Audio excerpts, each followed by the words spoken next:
अगर आप स्कूल की एक ऐसी कक्षा में फंस जाएं जहां से आज तक कोई रहस्य बाहर नहीं आया।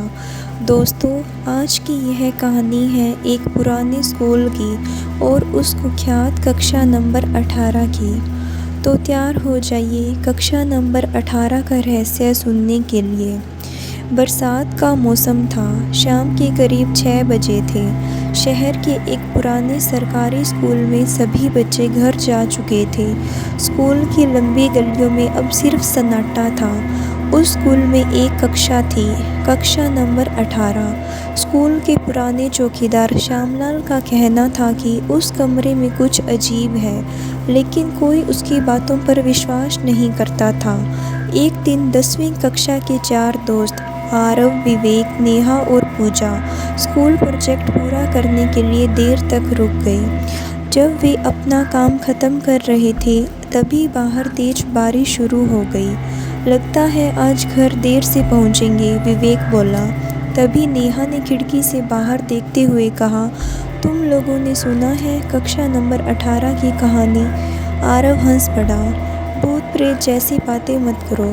लेकिन पूजा बोली, हाँ मैंने भी सुना है। कहते हैं कई साल पहले वहाँ एक छात्र की रहस्यमयी मौत हुई थी। चारों ने मजाक मजाक में उस कक्षा को देखने का फैसला कर लिया। स्कूल की सबसे आखिरी गैलरी में वह कमरा था। जैसे जैसे वे आगे बढ़ते गए माहौल अजीब सा होता गया। गैलरी में लगी ट्यूबलाइट बार बार झपक रही थी। हवा ठंडी होती जा रही थी। आखिर वे कक्षा नंबर 18 के सामने पहुंच गए। दरवाज़ा आधा खुला हुआ था। चलो अंदर चढ़ते हैं, आरव बोला। दरवाज़ा चरमराता हुआ खुला। अंदर पुरानी टूटी हुई बेंच पड़ी थी। दीवारों पर नमी और काले धब्बे थे। कमरे में अजीब सी बदबू फैली हुई थी। तभी नेहा की नज़र ब्लैक बोर्ड पर गई। उस पर सफ़ेद चौक से लिखा था, यहाँ मत आना। चारों एक दूसरे को देखने लगे। यह किसी की शरारत होगी, विवेक बोला। तभी अचानक पीछे से दरवाज़ा ज़ोर से बंद हो गया। पूजा चीख पड़ी। आरव भागकर दरवाजे तक गया, लेकिन दरवाज़ा नहीं खुला। बाहर कौन है? कौन है बाहर? आरव बार बार चिल्लाया, लेकिन कोई जवाब नहीं आया। कमरे का तापमान अचानक बहुत ठंडा हो गया। सभी के हाथ पैर कांपने लगे। तभी ब्लैक बोर्ड पर खुद ब खुद चौक चलने लगी। चारों की आंखें फटी रह गई। धीरे धीरे शब्द उभरने लगे, तुम लोग क्यों आए हो? अब किसी की हिम्मत ही नहीं बची थी। नेहा रोने लगी, हमें यहाँ नहीं आना चाहिए था। तभी कमरे के कोने में रखी एक पुरानी बेंच अपने आप हिलने लगी। फिर दूसरी, फिर तीसरी। ऐसा लग रहा था जैसे कोई अदृश्य शक्ति कमरे में घूम रही हो। अचानक लाइट बंद हो गई। पूरा कमरा अंधेरे में डूब गया। केवल बिजली की चमक खिड़की से अंदर आ रही थी। एक चमक में उन्हें कमरे के पीछे खड़ा एक लड़का दिखाई दिया। स्कूल यूनिफॉर्म पहने हुए, चेहरा सफ़ेद, आंखें काली। अगली बिजली की चमक वह थोड़ा और करीब था। बिजली फिर चमकी और लड़का फिर करीब। अब वह सिर्फ कुछ कदम दूर था। चारों डर से जम गए।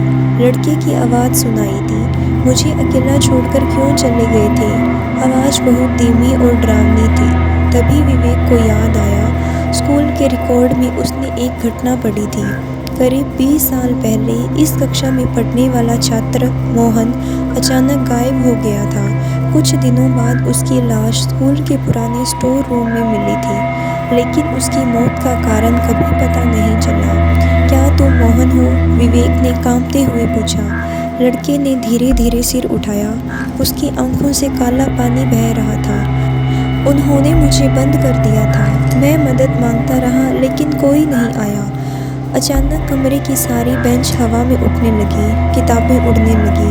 खिड़कियां जोर जोर से बजने लगी। चारों चीखने लगे। मोहन की आवाज़ गूंज रही थी, अब कोई नहीं जाएगा, कोई नहीं जाएगा। तभी पूजा को फर्श पर एक पुरानी डायरी दिखाई दी। उसने जल्दी से उसे उठाया। डायरी मोहन की थी। आखिरी पन्ने पर लिखा था, अगर कोई यह पढ़े तो मेरे लिए प्रार्थना करना, मैं यहाँ फंस गया हूँ। पूजा ने कांपती आवाज़ में डायरी पढ़नी शुरू की। जैसे जैसे वह पढ़ती गई, कमरे का शोर कम होने लगा।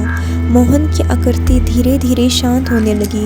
उसकी आंखों का गुस्सा कम होने लगा। फिर उसने पहली बार मुस्कुराने की कोशिश की।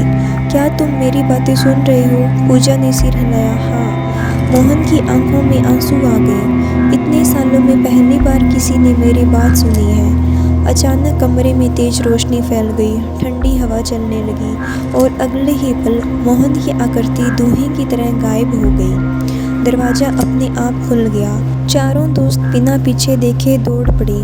अगले दिन उन्होंने पूरी घटना प्रिंसिपल को बताई। पहले तो किसी ने विश्वास ही नहीं किया, लेकिन जब पुराने रिकॉर्ड देखे गए तो मोहन की डायरी सचमुच स्कूल के दस्तावेजों में दर्ज मिली। कुछ दिनों बाद स्कूल में उसके लिए प्रार्थना सभा रखी गई। उसके बाद से कक्षा नंबर 18 में कभी कोई अजीब घटना नहीं हुई। लेकिन आज भी जब बारिश वाली रात में स्कूल खाली होता है तो कुछ लोगों का कहना है कि कक्षा नंबर 18 के ब्लैक बोर्ड पर कभी कभी एक वाक्य अपने आप दिखाई देता है। दोस्तों धन्यवाद। अगर आपको यह कहानी पसंद आई तो इसको लाइक व मेरे चैनल को सब्सक्राइब ज़रूर कीजिए।